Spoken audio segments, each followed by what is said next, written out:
When many people hear the term influencer, the first person that jumps into their mind might be one of the Kardashians. But the truth is that today, anyone can create content, and many people are doing just that and making a living doing it. There are so many different journeys that people take to get there. Some of these happen kind of by accident, when people share the things they love with the world and they wake up one day with an audience who just can't wait to hear more. But this podcast isn't about how to get rich as a creator. Instead, this podcast is all about getting started. Cheers to getting started.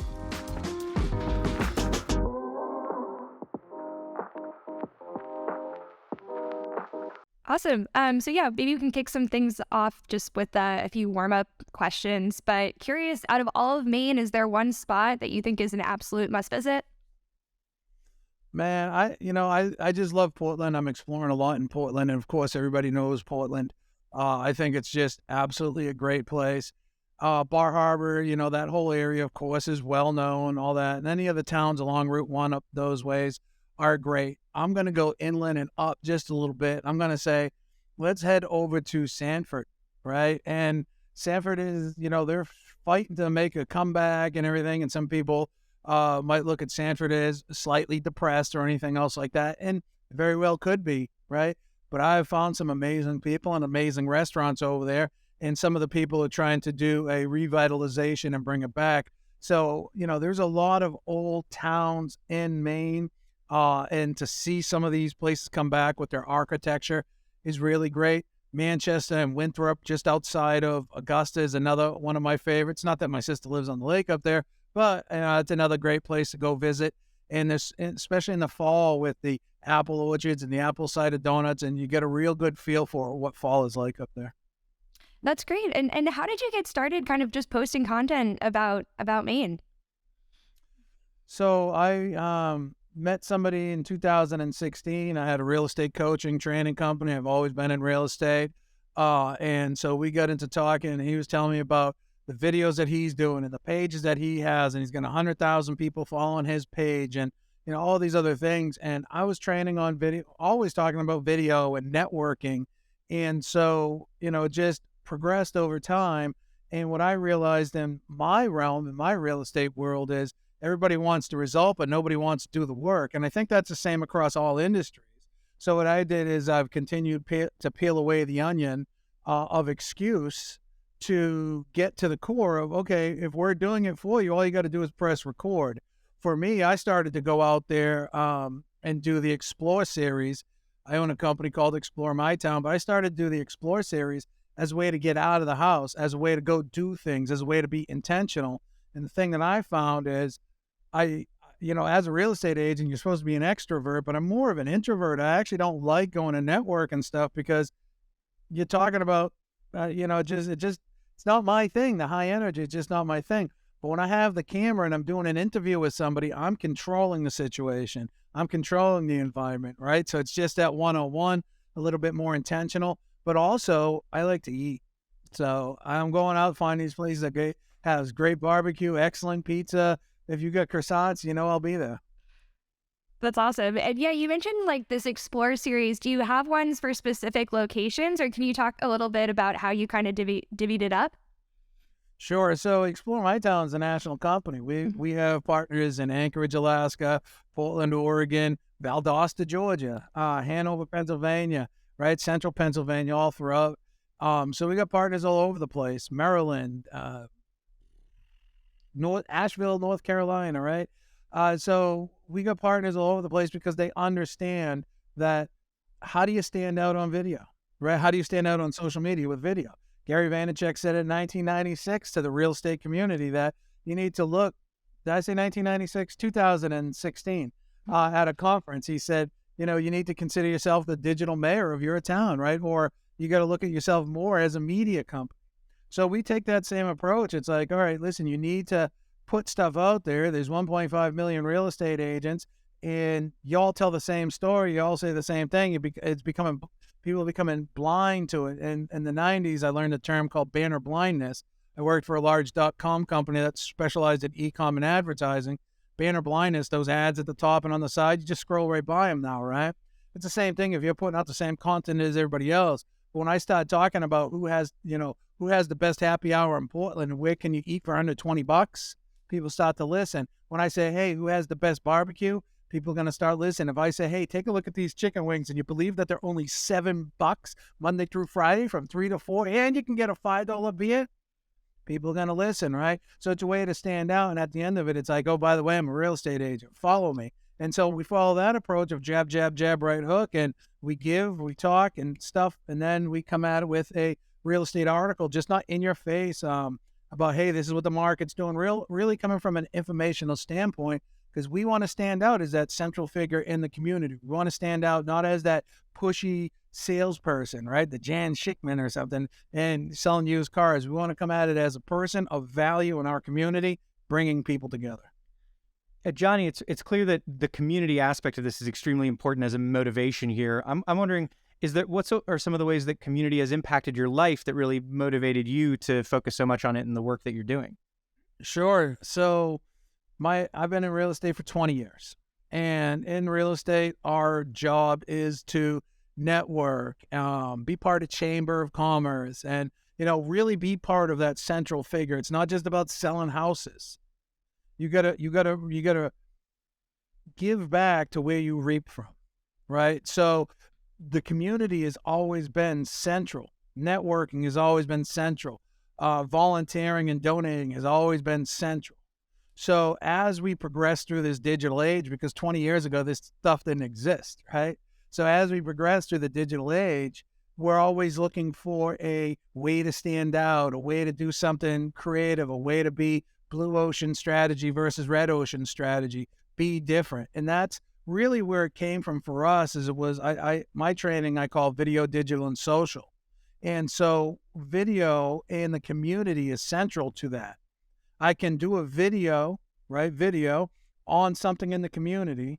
I can put it on social media, and then I can do a digital asset around that, put that on our website. And with the tools that are out there for AI and SEO, I can create a blog that's going to get an excellent score and potentially rank through Google or Bing algorithms, right? So the community wins because I'm doing all that work, and I want to promote all the small businesses in the community.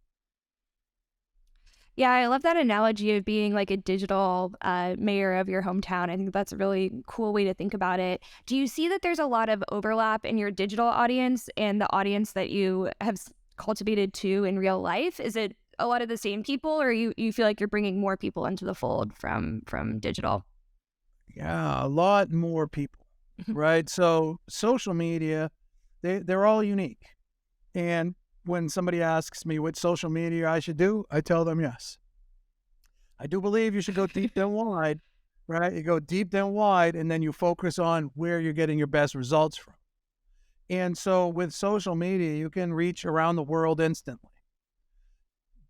That is more voyeur, right? People go into social media to watch, to absorb, to lose their sense of just to get a distraction from reality, right? Less TV, more social media. That's what's happening. Digital is more intent. So when somebody's going to Google typing in who has the best barbecue in Portland, Maine, and all of a sudden I'm the first video that shows up, right? That's because the title is who has the best barbecue in Portland, Maine, and I'll eat at every one of them. And the title's going to be the same on every one of them, right? But then we can take that social media, Google, it's actually YouTube, which isn't technically social media, but for all intents and purposes, it is. I can then take that video, I can put that on a blog. I can make my own blog about the barbecue that I'm eating in Portland, Maine, or I can make a page about barbecue in Portland, Maine, and there's all the different ones that link over to blogs. That is more intent, and then you get people into the newsletter. So there is some overlap, and then intending to be some overlap, because at the end of the day, we want to engage. I like to follow the 1-9-90 rule. 1% of people create content, 9% engage, and 90% lurk. There's more business in the lurkers, right? There's more business in the lurkers. Not now business, maybe 6 months, a year, 3 years down the road. So what I want to do is create an ecosystem where the lurkers feel safe. They're not being sold to. They're getting items of value. They know what I do. And when the time's ready, they're like, hey, listen, I really love your videos. We're getting ready to sell our house. Or in the videos, when they click any of the links, or I direct them to where I want them to go. They can get their home value. They can search for homes. Now, all of a sudden, that aspect, our digital collection tools collect their information, and we can start the process of the conversation, right? So, yeah, there's definitely some overlap, but everybody's different. I'm not an Instagram person. It's not my thing, right? But I know people that do amazingly well on it. TikTok's really well for me, right? YouTube's doing really well for me. So I'll give my attention to those. Facebook, I just go to because it's the largest place. If you have any kind of business dealings with Facebook on the back end, you realize how much you really want to be on TikTok. Johnny, you've mentioned a bunch of different types of content, the types that you're making, and also all the different platforms you make it on. What of all these types of content is your favorite to make? Like, what's the one that gets you just jazzed that you're making that content to put out? I think the one that I strive for the most is the long form interview. I'm a creative person, right? And so I want to create. I started this company. I set the standards. I built the SOPs, all that stuff. But what I love to do is be either in front of the camera conducting the interview, right? Which I do, not because I want to be on video, because I have to, but I enjoy, like I'm doing up in Portland with the Matea group, being behind the camera, saying, okay, let's do this, that, the other thing. Okay, we want to get some B-roll. Turn that fan off. Being in control, right? That creative control of a situation. And then being able to take that interview, 15, 20, 30 minutes, and compile it down to 11, 7. And then out of that, cut up multiple small pieces for the short form content platforms, TikTok, Reels, YouTube Shorts. To me, I think that's the thing that jazzes me. But that doesn't just happen. I go and I do all these short form videos. I got to eat anyway, so I might as well eat out and give my honest review about that. Not a review. I'll be honest with you. If I eat at a place and it sucks, I won't even do a video about it, right? So I'm not about slandering anybody. But I am only putting out the best of the best. So if you don't see something, I'll go there, right? And if it's not up to par, I'm not about to slander somebody. Those small form videos, those going out to eat, those are what opens the door, and I really, really enjoy those because you get to meet more people, more interesting people, and the more relationships you make in life, the more successful you are in whatever endeavor you're in. So the short form. I really like that kind of relation-based approach to creating content. And I guess one question that I had for you, maybe in relation to that, is like, in terms of reaching out to people and kind of establishing these interviews, like, what is your process? Like, let's say you're going to a restaurant. Are you reaching out to the owners of the restaurant in advance, or are you kind of showing up and creating the content? Like, what does that look like in terms of kind of arranging for these interviews? Yeah. No, anyways, on the short form content, I just show up, right? I just show up on a Saturday, you know what I mean? You don't even know I'm coming, right? And I do my thing, or Thursday or whenever I go. For the longer form videos, there's a couple different ways.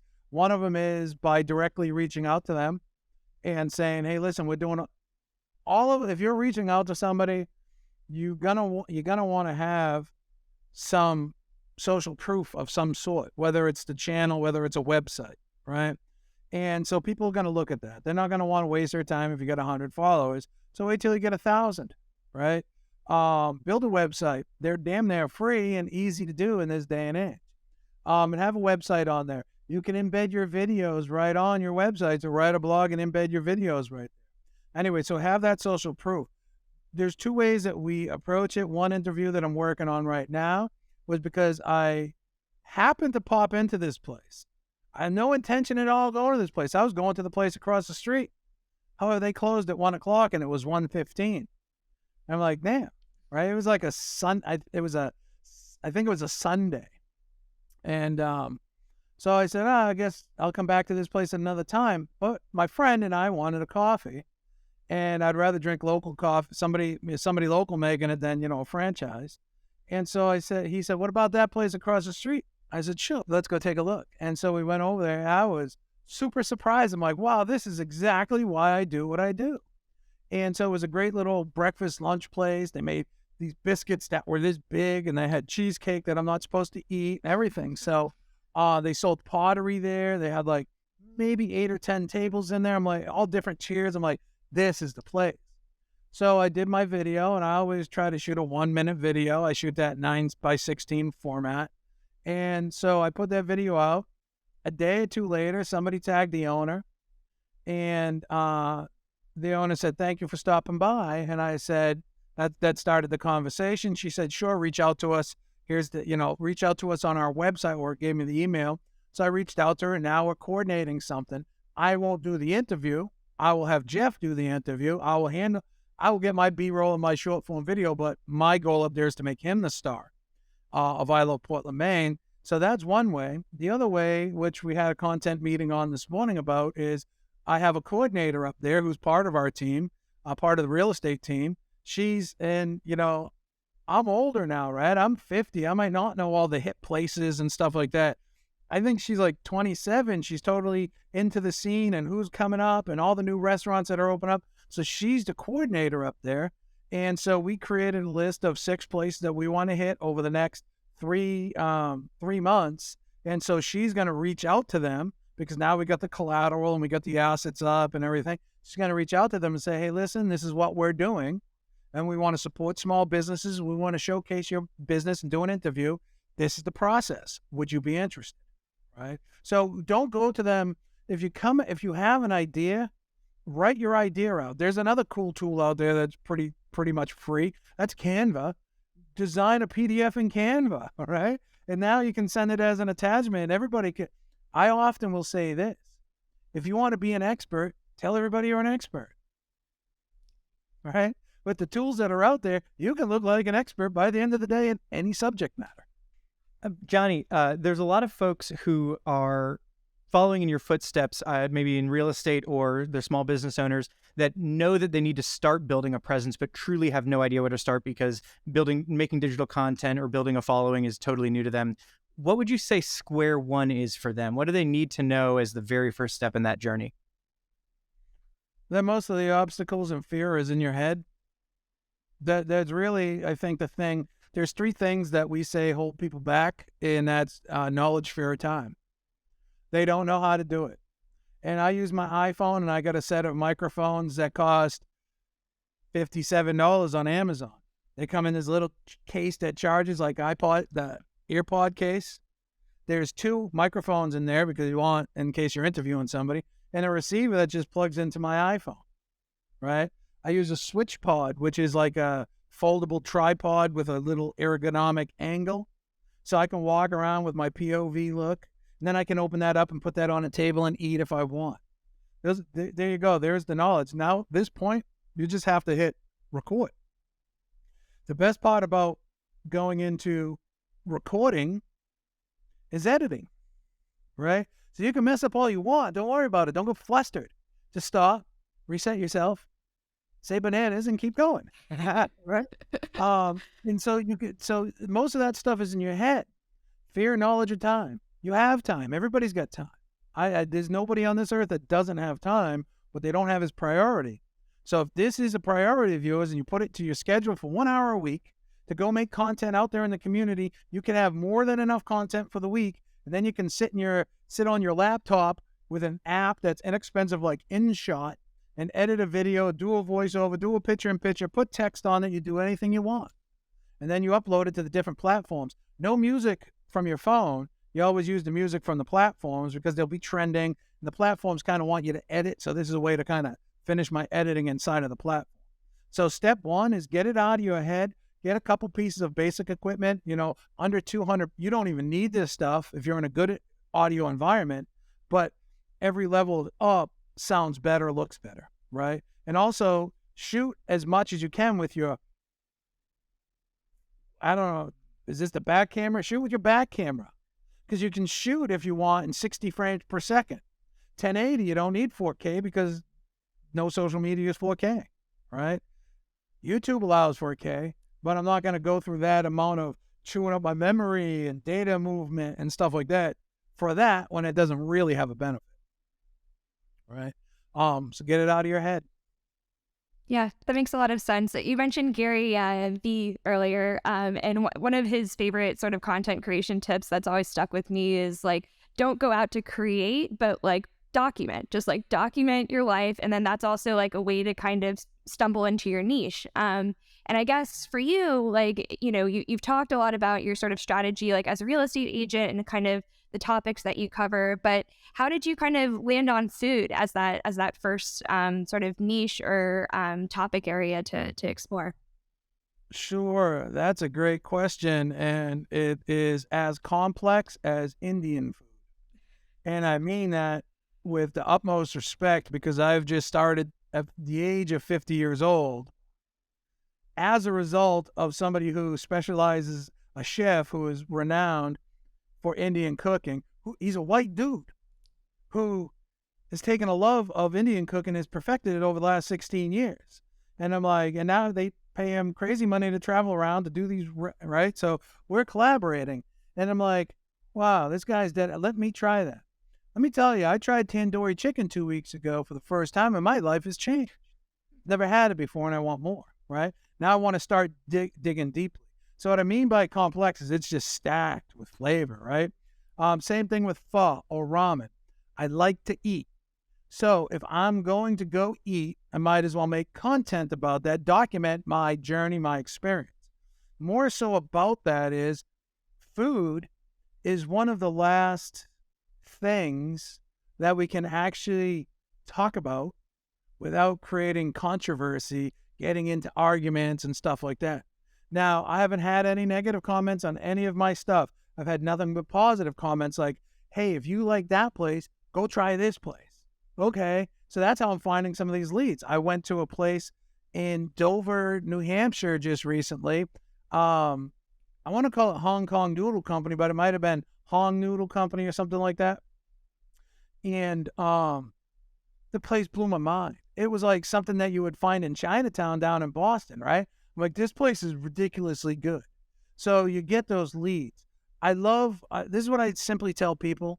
Tell stories about interesting people, places, and things, right? Something that, what are you interested in? Now, it's not like work, right? You're going out to do it. It's not even like work. You enjoy it. If you like hiking, go tell stories about cool places to go hiking.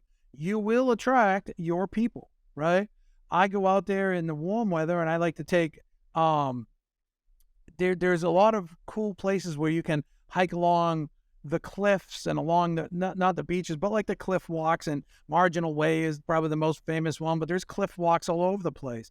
Kennebunk has one, York has one. I think Kittery has one, right? Where you can go on all these really cool, oh, they definitely have one at one of the parks.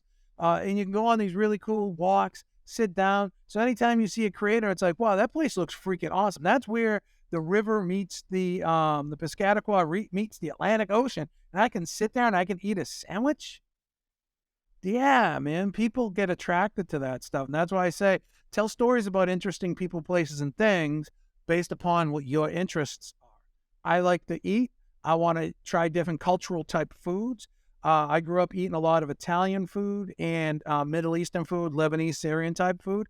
I love that. I want to experiment with other type of foods because, man, food is life. Might as well enjoy what you're eating. Yeah, I love that kind of universal aspect of food and how that can really bring people together. Sorry, James, were you going to say something?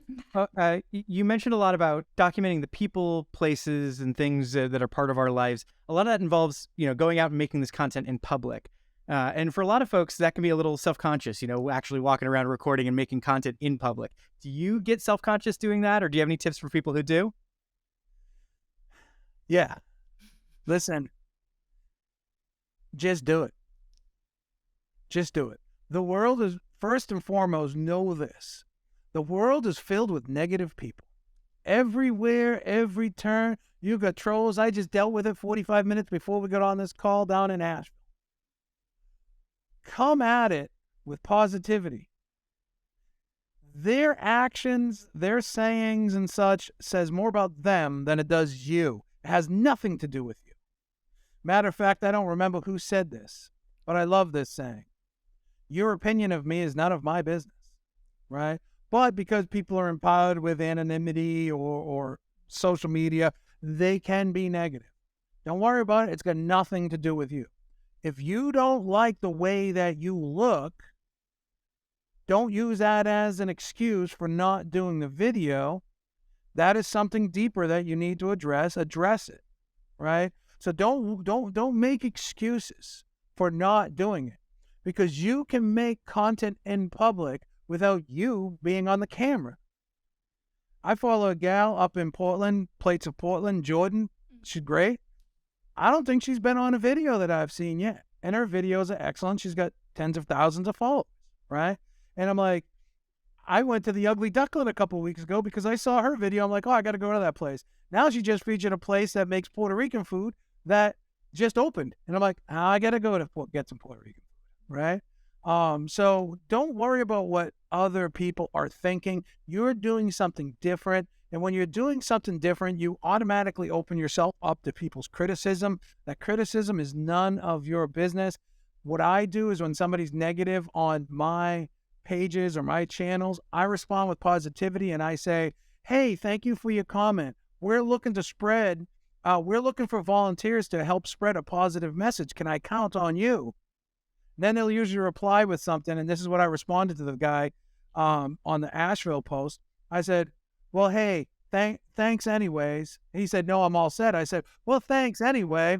If you ever change your mind and you want to move from a negative environment to a positive environment, we'd be happy to have you, right? I don't know if I can say this, and you can bleep this out if you want. I have a book title, and I will probably release this book one day. I'm a super kind person.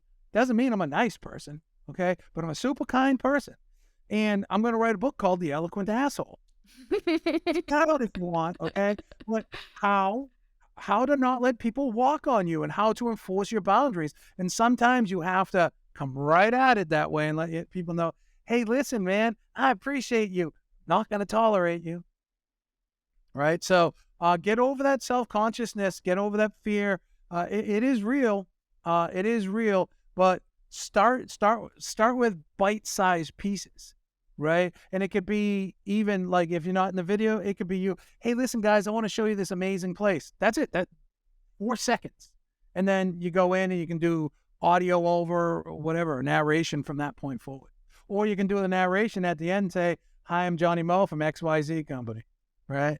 Have a standard ending. Right? So it is a lot of self-consciousness. There's some frustration. Like if you have to be aware that when you're creating this, people might walk in front of you, people might be loud, you might be in a restaurant, and then all of a sudden all this starts happening, your shot gets ruined and you have to reshoot it, right? These are all real things. You just have to laugh about it, take a bite of your croissant, keep moving. I like it. One thing too that you mentioned there is sort of replying to negative comments. One of the things that I noticed on your account is it seems like you reply to just about everybody. I feel like that's one of those things that a lot of creators sort of maybe miss, is really that piece around like engagement and making sure that you're really cultivating that community. How do you find the time to do that, and like how do you kind of stay motivated to keep your audience engaged? Yeah, so a couple of things is, right? So in the beginning, you're going to engage more, and as it grows, it gets to a point that you can't, so you'd have to bring in a moderator or something else. 2, the algorithms also want you to, right? So you're going to want to engage with the first 10 or 20 comments, reply to them, do a video with them. But for me, again, it's networking. That's what it is. It's networking. And if I don't have to have a conversation with you about the weather and, oh my God, can you believe this is happening and all these other things that I actually don't care about. And I say that with the utmost respect. I don't care about 99% of the world, what's going on in the world. I don't control it. I can only control that was my post today. Control the controllables and let everything else go. If I can't control what happened with the banking meltdown that's going on, right? Doesn't affect me. I have no say in the outcome. I'm going to keep eating, telling stories about it until the day I can't. And so you got to engage with the audience. Give them what they're asking for. Most of my, like, let's use TikTok, for instance.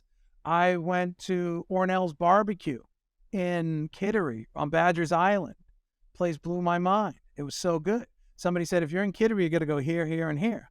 I said, okay, right? Because I don't get out of my area much. That's why I'm going to explore this other way. My town is your town. Let's explore it together. That's our tagline. And so I went to this place called Anjou Noodle Bar. My mind was blown away. So I responded to that person. I said, go in here. Video's dropping later, right? Now, all of a sudden, that video, for whatever reason, those 2 videos got a ridiculous amount of views, 30, 40, 50,000 amount of views, which to me was shocking. And so it got a bunch of engagement, bunch of likes.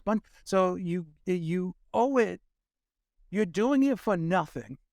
If you think you're just, and YouTube is very well for this. You're doing it for nothing if you think you're just going to upload videos and become a overnight sensation. It does not, and there is no overnight sensation, right? It takes time and consistency. But I see creators who have dozens of videos and 200 followers. Now, I'm not speaking negatively about that. I've been that. One of my accounts is that, okay? But when I go and I look, their message is braggadocious and nobody cares how much money you made this month selling real estate. Matter of fact, I think that's extremely tacky to talk about how much money you made in real estate. You're giving everybody your bad reputation, like we make too much money, right? Half of them do. But but if you're not responding, if you're not getting shares, if you're not getting likes, if you're not getting, you have to look at that and say, my messaging is off, right? And when you start to get likes, if you ignore, not the likes, but comments, and you ignore those, then you're doing it for nothing, right? Because the algorithm is telling you, you have comments, you need to reply, you need to engage, because it's looking for that engagement.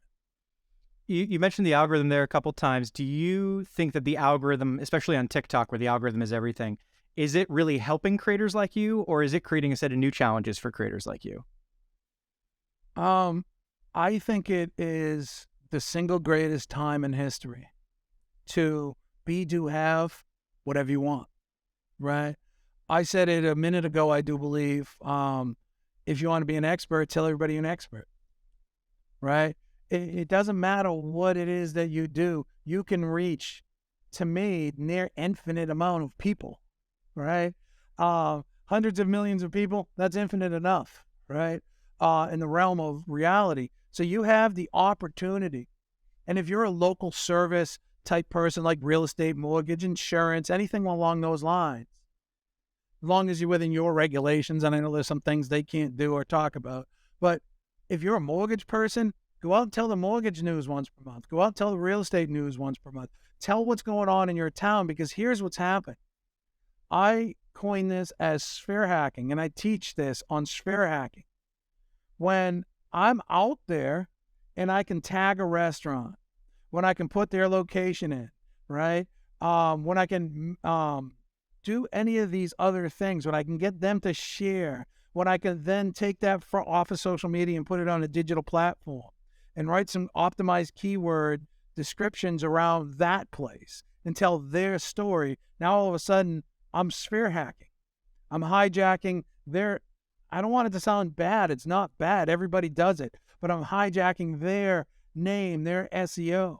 We've heard of Triple D, Diners, Drive-Thrus, and Dives with Guy Fieri, who is an inspiration of mine.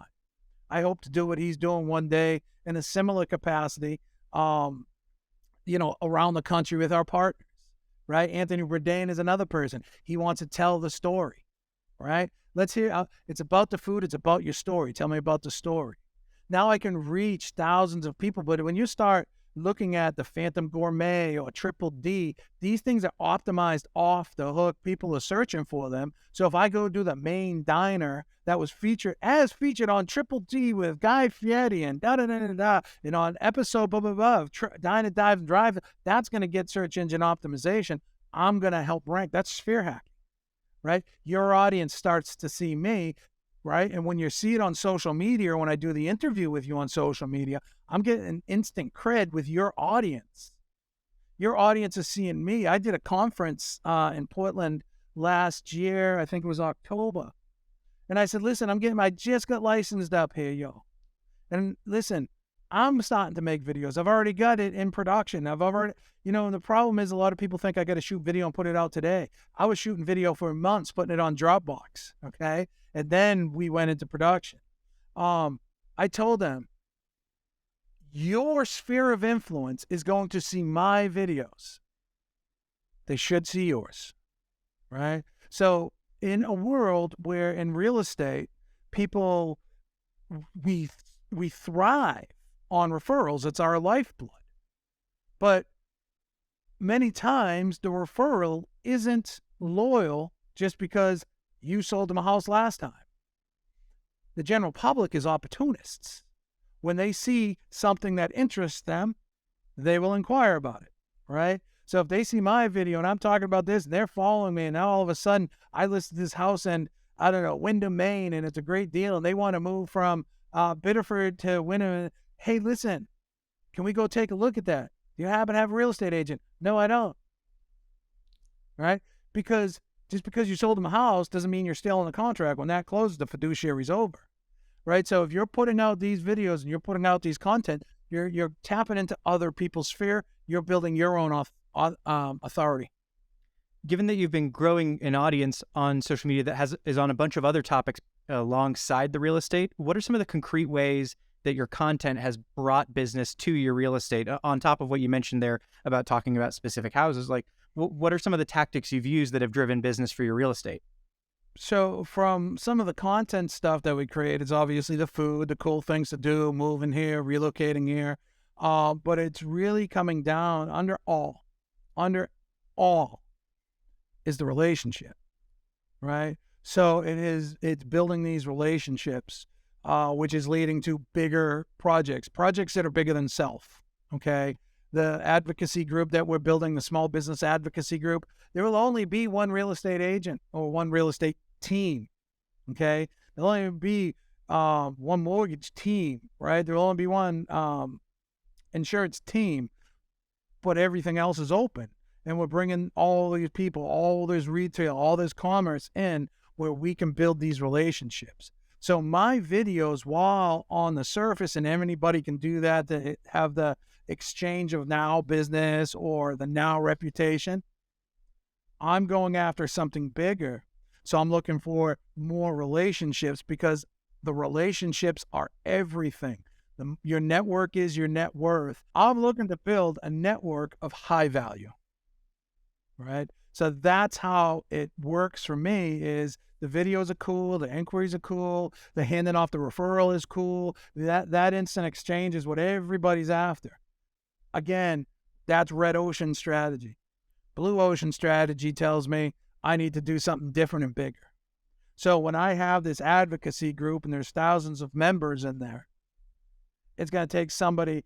You can't do it alone. I got team. I got big team, right? I got a local team. I got a remote team, right? We got people that specializes in SEO and video. So for me, it's like, okay, how can I take what everybody else can do and amplify it? And that right there is, I think, the differentiator between being average and being stellar. The group that I work with, the Matea group, just came out like 2 days ago. We didn't even know it was coming.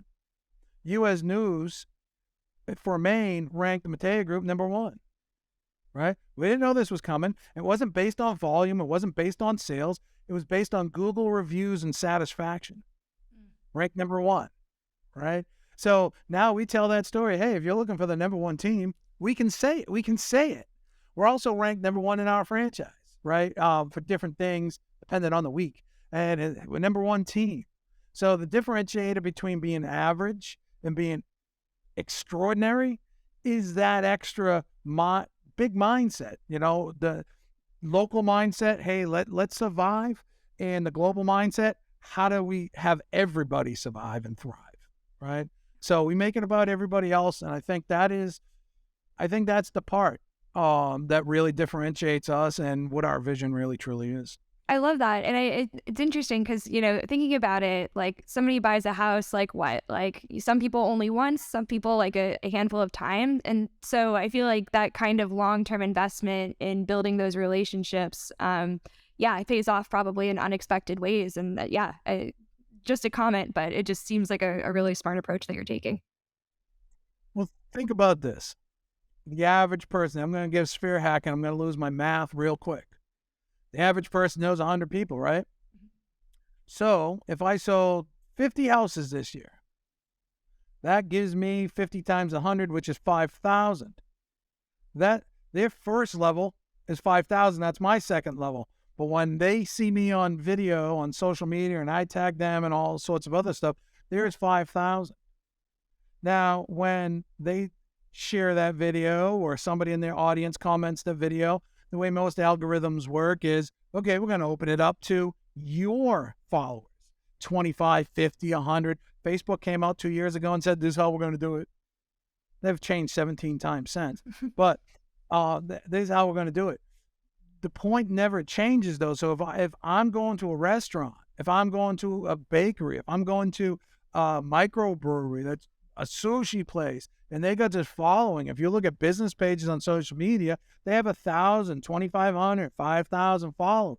Now, when I tag that business, they share it, the owner shares it, or the workers share it, that's opening it up to a whole new other level, right? And that's part of our thing is when we do the sit down with them, we give them instructions. We're going to tag you, then you're going to do this, we're going to do that, and we're going to follow up with you in 2 weeks, So it's building out relationship. And then you can say, hey, Mary, look, we got 10,000 views on this one, 3,000 views on that one, 54 shares on this one, right? And that's the goal. There's a creator out there on TikTok, Keith Lee. Keith Lee is a food review dude out of Las Vegas, Nevada. That dude is changing lives, right? He's not only changing lives, he's inspiring others to go out and do that and change lives too. But when he says, hey, this place legit, these wings are a 9.9, that place is going to be packed tomorrow. Be prepared. It's going to be packed for the next week, right? So that right there is the impact that an individual can make for absolutely, well, it costs you money to go get the food. And we never look for handouts. We never ask for food. We want to pay our own way because otherwise it opens the door for bias, right? Oh, yeah, this place is great. Yeah, for free, right? So we pay our own way. We don't ask for anything. And, you be as honest as you can. Again, if you taste something that's not good, you just say, yeah, this wasn't for me, but these biscuits, always find a positive note. Yeah, that's really good advice. And I feel like I'm walking away with so many takeaways, including spear hacking. That's something that's definitely going to stick with me. I guess like on that note of like, you mentioned Keith Lee, are there any other creators that you look to for inspiration or that you follow? Oh boy. I love what Jordan's doing on Plates of Portland. She's doing everything that, I enjoy. Keith Lee is another one.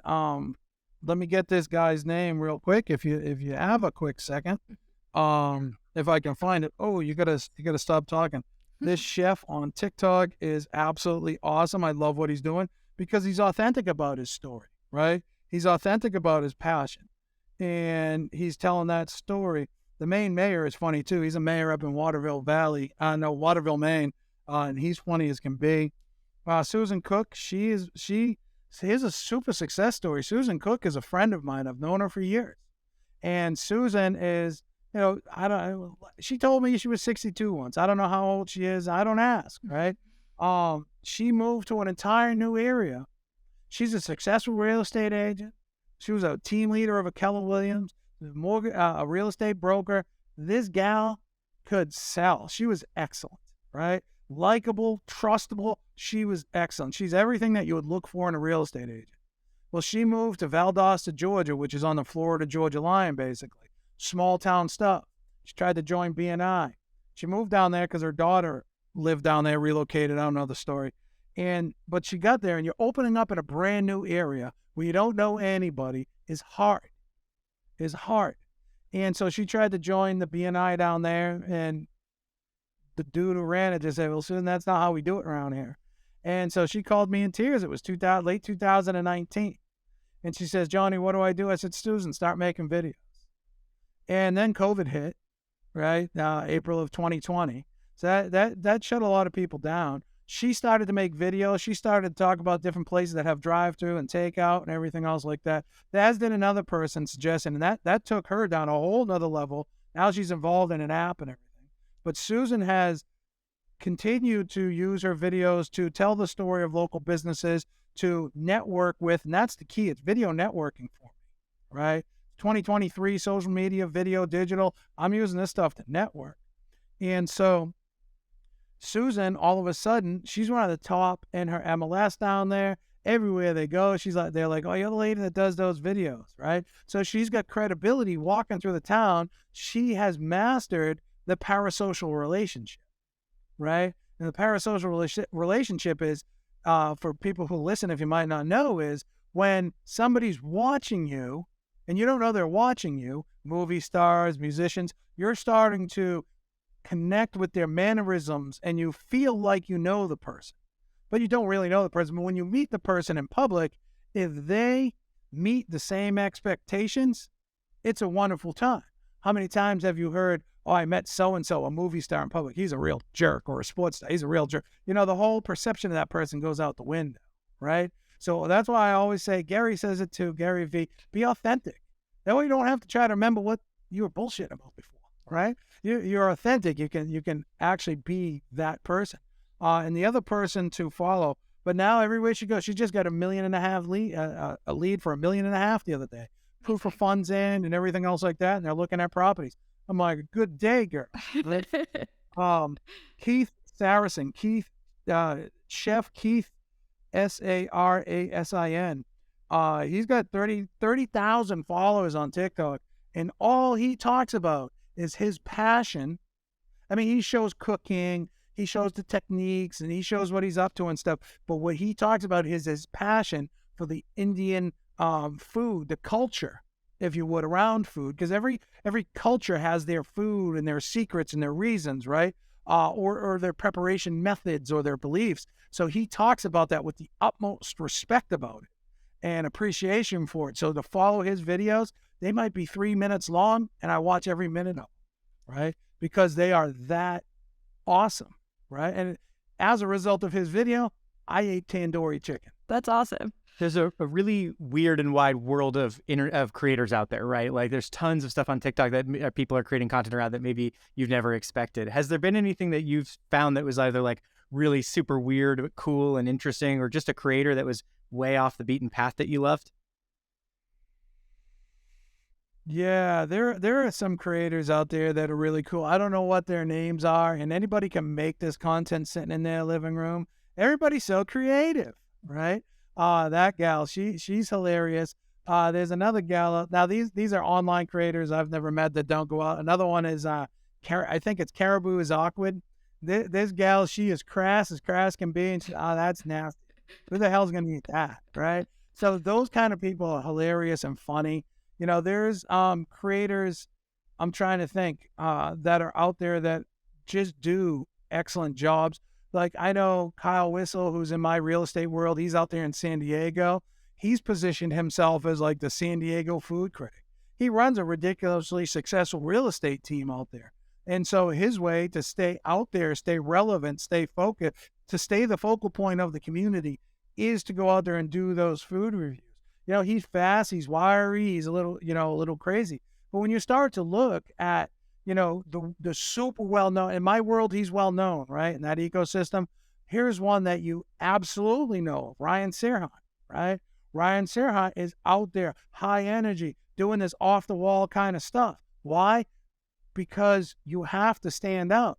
But he authentically is intense, right? He authentically is intense. Around here, there's nobody I can think of that is that crazy or that intense. But there are a lot of people out there that are either on, I call it on TikTok or off TikTok, right? When you're making the video. So you can make a lot of this stuff on TikTok, right, in your living room. If you go out there and create it, there's a lot of weird people out there. Be weird too, tell the weird story.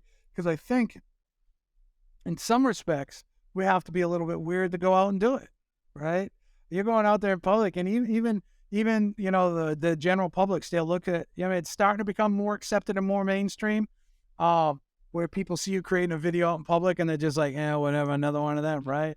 Man, you're not going to see me dancing or anything, right? So that's not going to happen. But when you see the tripod set up and I'm talking to myself and everything, you have to shut off all the blinders of everybody around you. Know that they are watching, but who cares? You hit record and you go, right? So there are some fun people out there that are doing some crazy things that are massing huge audiences, right? And at the end of the day, it doesn't matter whether, everybody's trying to amass an audience for one of a few reasons. They're either trying to be an influencer and they're going to get paid based upon video watches. They want to be an influencer, they're going to get paid based upon whatever they're selling, right? Or they want to amass an audience, not to be an influencer. It's just part of what comes with it. But because you need to stand out and be different and reach thousands of people because your product depends upon it, or service, your product or service depends upon it. If I go out and I make 10 videos and I have one conversation and I end up selling a house, it was well worth it, right? What am I going to do? Sit there on the phone for an hour a day? I don't want to do that. Yeah. Right? I'd rather go eat jerk chicken. Well, this has been fantastic. I feel like this is a master class in creating content and finding and cultivating an audience and community. So thank you so much for this. I mean, I guess now, like, wrapping things up, be curious to hear like what you have on the horizons, or if there's anything you want to plug. Well, man, you can always check out Explore My Town. That is the main company. That's what we're doing. Or the Evolution Media Group is our new. Explore My Town is now the brand, and the Evolution Media Company is now the company. So you can check out the Evolution Media Group, see what we do. We help people with, full production, just editing, and training, right? Training and coaching. So we can help people in those particular areas. What I'm working on and what the grand focus is I'm licensed in New Hampshire and Maine. And the way the real estate works, I'm going to set this up just so you understand why I'm doing what I'm doing. In real estate, he who gets the lead gets paid. So in my world, if I get somebody that's interested in buying or selling and I hand it off to a team member or a trusted affiliate, I get 25% typically of the earned commission. So imagine I'm out there in New Hampshire and Maine with an optimized website. I'm not trying to be the best of Manchester. I'm not trying to be the best in Portland. I'm just trying to collect as many people into my ecosystem as possible. And then I can hand them out to my daughter or my son if they decide to get licensed. They can go run with it. They can earn a decent living. I can sit in my hot tub and I can earn a referral. So for me, I'm building Explore Maine Life and Explore New Hampshire Life, right? Each one, they may merge. I don't know at this point. Some sense says have one big channel. Some sense it says keep them separate and more focused. And I think that's probably the route I'll go. But just to go out there and continue to explore. And for me, find friends up in the Lakes region, find friends in the Upper Valley, find friends in, up in the mountain areas, right? North Conway, that area. Find friends up in Augusta, Maine, and further north and over in Bar Harbor, and tell these stories, because the beauty of creating content is it doesn't go away tomorrow. It's there forever. So as long as you start to get the audience and you start to get some traction with the algorithm and you can start to produce and you catch on, you continue to grow. You don't go down, you go up. So as that grows, a year from now, 2 years from now, hey, I've seen your videos on Bar Harbor. I had somebody tell me, you sound just like Ben Affleck. I said, well, actually, Ben Affleck sounds just like me. Right. So you start to engage with people, you start to have conversations with people.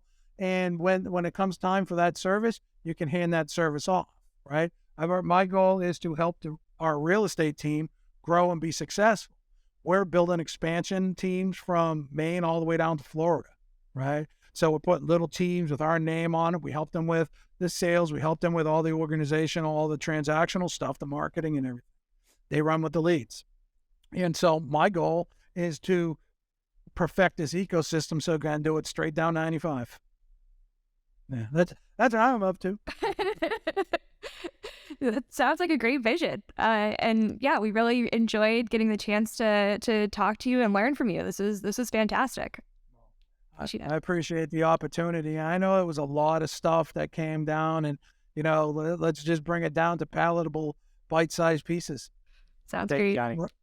When you record yourself, nobody says you have to post it. So start recording yourself. Yeah. Watch your ahs and ums. Don't speak that comes into your mind. Have it come into your mind, process, then speak. And start to record yourself, whether it be on audio, whether it be on video, and continue to evolve from that, right? But don't, by all means, if anybody's listening to this and they want to get into action, you have to start. You have to take a step. Let that first step be by being comfortable seeing yourself, by being comfortable hearing yourself, by knowing where to look, right? Too many times people are like this. Hi, I want to talk to you about, because they're looking at themselves on the camera. Look, so when you're on your phones and things, learn where to look, and when you see it wrong, keep moving, fix it and perfect it. When you hear the audio, fix it and move on, right? So you can do all of this stuff. You can make 100 videos over the next week. None of them ever see social media, but at least you're going to be able to correct yourself. Be conscious about what's behind you, the noises around you, right? Just because, make the video, watch the video. How can I fix this? Right? It's the same thing when you're scripting. If you're in any kind of sales and you're going through, all right, these are our 3 closes. You don't show up to the client and read the close. That close rolls off of your tongue, right? Second nature. The same thing is what you want to do when somebody says we're live. Hey, everybody, we're here at this amazing place. And I'm going to leave everybody with a piece of advice. Don't ever start with your name. Nobody cares, right? Nobody cares. The first 3 seconds of every video is everything. The first 7 seconds, includes the first 3 seconds, is everything. So your hook is the most important part, and you are not the hook. Hey, I found this place that has the most amazing barbecue, $7 appetizers during happy hour. Come, let's take a look at Wilson County barbecue, right? And it should roll off, right? It should roll off. And I tell you what, if I'm scrolling through TikTok, $7 ribs, I'm in. Let me watch this for a minute. I got a minute I can invest. I love that. Yeah, no, I'm in, and I'm excited to continue to follow you as you explore the best pizza joints in Maine. I'm eagerly awaiting that content. That's one of my favorite too. Let me know when we're all getting $7 ribs. $7 ribs, man. I don't know if they have those in Boston, but they got them out in Boston.